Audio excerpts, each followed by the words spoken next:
የትራምፕ ሰው በ4 ኪሎ።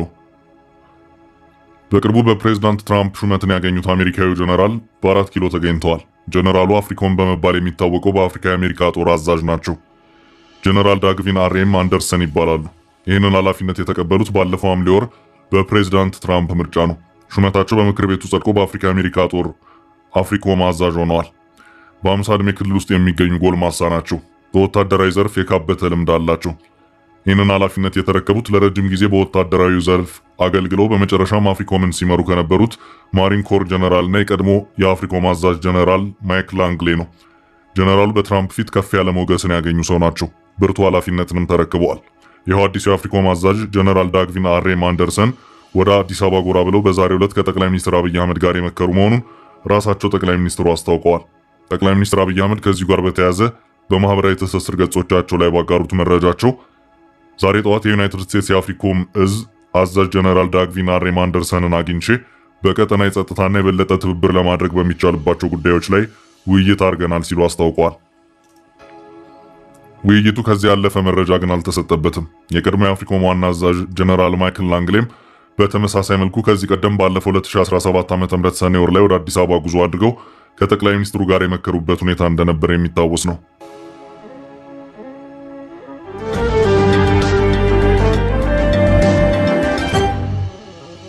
በቀጣይ መረጃችን ጠቅላይ ሚኒስትሩ ራሳቸውን ይከላከሉ፣ ጌታቸው በአልጀዚራ። አልጀዚራ ተጠባቂው ቃለ ምልልስን በተመለከተ ይፋ ያደረገው ተንቀሳቃሽ ምስል ከፍተኛ ትኩረት ስቧል። የቀድሞ የትግራይ ክልል ጊዜያዊ አስተዳደር ፕሬዝዳንትና የጠቅላይ ሚኒስትሩ አማካሪ አቶ ጌታቸው ረዳ ዱላ ቀረሽ ክርክር ከሚያስተናግደው ከሞጋቹ ጋዜጠኛ ጋር ፊት ለፊት ሞቅ ባለ ክርክር ውስጥ ሆነው ተስተውለዋል። የጠቅላይ ሚኒስትሩ የምስራቅ አፍሪካ ጉዳዮች አማካሪ አቶ ጌታቸው ረዳ የሰሜኑን ጦርነት በተመለከተ በጠያቂው ጋዜጠኛ ከተሰማው የጠቅላይ ሚኒስትር አብይ አህመድ ክስ ጋር በተያያዘ በዋነኝነት የዚሁ የጦፈ ክርክር ማዕከል ሆኖ ታይቷል። የተጋራው የቃለ ምልልሱ ቅንጭብ ቪዲዮ በስፋት እየተጋራና በርካቶች እየተቀባበሉት ይገኛሉ። የጠቅላይ ሚኒስትሩ የምስራቅ አፍሪካ ጉዳዮች አማካሪ አቶ ጌታቸው ረዳ በእንግሊዝ ከእውቁ የአልጀዚራ ጋዜጠኛ ማህዲ ሐሰን ጋር ቃለ ምልልስ ማድረጋቸው ከተሰማ ከ2 ሳምንታት በኋላ የዚሁ ቃለ ምልልስ ይዘትን የሚገልጽ አጭር ቪዲዮ አልጀዚራ ለመጀመሪያ ጊዜ ትላንት ምሽቱን ይፋ አድርጓል። በዚሁ ቅንጭብ ቪዲዮ ላይ በዋነኝነት ጋዜጠኛው አቶ ጌታቸው ረዳ ጠቅላይ ሚኒስትር አብይ አህመድ ላይ በሰሜኑ ጦርነት ወቅት ያቀረቡትን ውንጀላ በተመለከተ ሲሞግታቸው ተስተውለዋል። ጋዜጠኛ ማህዲ ሐሰን ጠቅላይ ሚኒስትር አብይ አህመድ በትግራይ ዘር ማጥፋት ወንጀል ፈጽመዋል ሲሉ ከዚህ ቀደም ከሰው ነበር። አሁን በእርሳቸው አስተዳደር ውስጥ ሹመት አግኝተዋል። እንዴት የዘር ማጥፋት ወንጀል ፈጸሙ ካሉት አካል ጋር አብረው ይሰለፋሉ ሲል ጠንካራ ጥያቄን የአልጀዚራው ጋዜጠኛ አቅርቧል። አቶ ጌታቸው ረዳ ይህን ሲመልሱም ጠቅላይ ሚኒስትሩ ላይ በወቅቱ ይህን ክስ ያሰሙት በጦርነቱ ግለት ላይ ሆነው እንደሆነ ተናግረዋል። ይህን ሲመልሱም ጋዜጠኛው በማቋረጥ ታዲያ በትግራይ ዘር ማጥፋት አልተፈጸመም እያሉ ነው ሲል አስከትሎ ጥያቄ ሰንዝሯል። ጌታቸው በትግራይ ሁሉም አይነት አስከፊ ወንጀሎች ተፈጽመዋል፣ የዘር ማጽዳትና የዘር ጭፍጨፋ ዋነኛው ነው ሲሉ ተናግረዋል።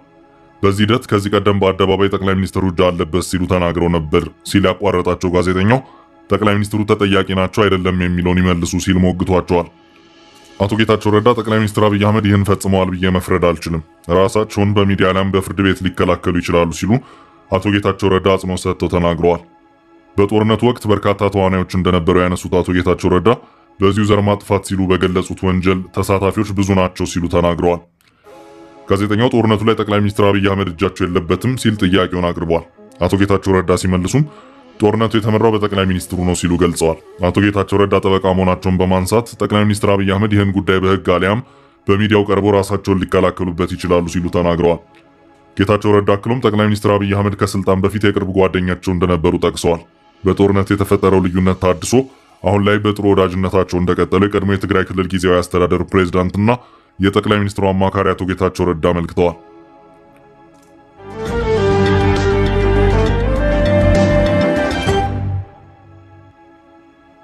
በቀጣይ መረጃ የኢትዮጵያ ፍንዳታ ህንድ ገባ። ባሳለፍነው እሁድ ህዳር 14 ቀን 2018 ዓ.ም በኢትዮጵያ አፋር ክልል ኤርታሌ አካባቢ የተከሰተው ድንገተኛ የእሳተ ገሞራ ፍንዳታ ከፊል የእስያን ክፍል ስጋት ላይ ጥሏል።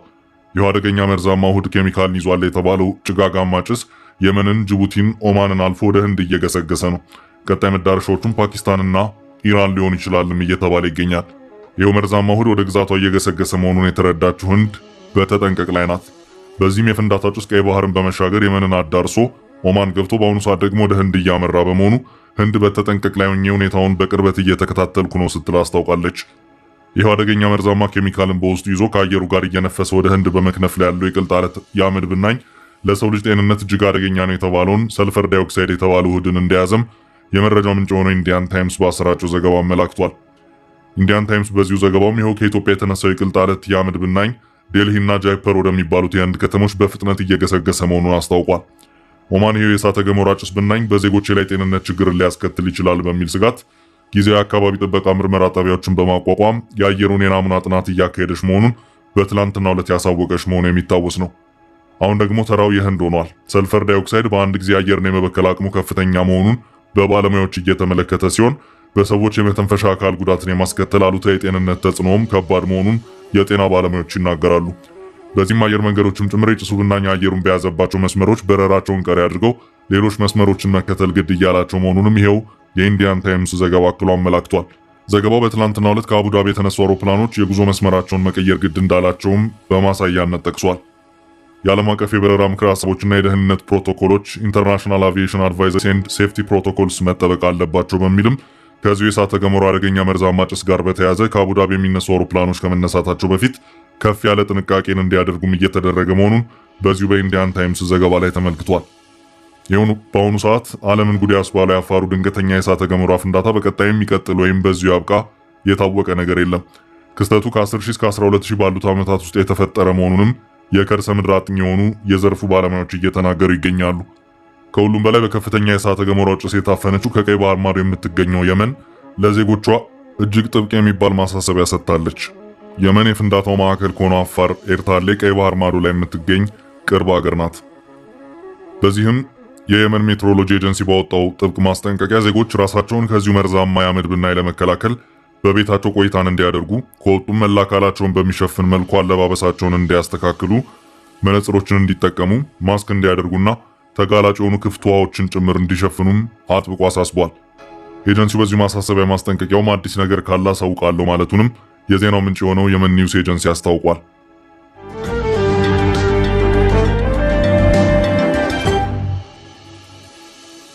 በቀጣይ ርዕስ ስለ ባህር በር ለኢትዮጵያ የተሰጠ ምክር። የኢትዮጵያ የባህር በር አክሰስ ፍላጎት ከሁሉም የጎረቤት ሀገራት መልካም ያልሆነ መልስ የተሰጠው መሆኑ ይታወቃል።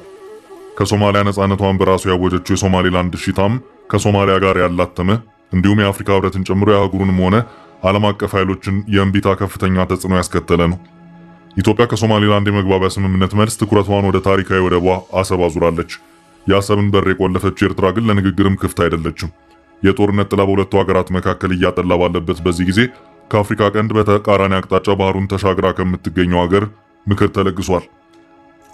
ኢትዮጵያና የባህር በር የሌላቸው የአፍሪካ ሀገራት የኦማንን ሞዴል እንዲከተሉ ነው ምክር የተለገሰው። ኦማን ከጦርነት ከኃይል እርምጃ ይልቅ የኔን ፈለግ ተከተሉ ስትል ኢትዮጵያንና መሰሎቿን መክራለች።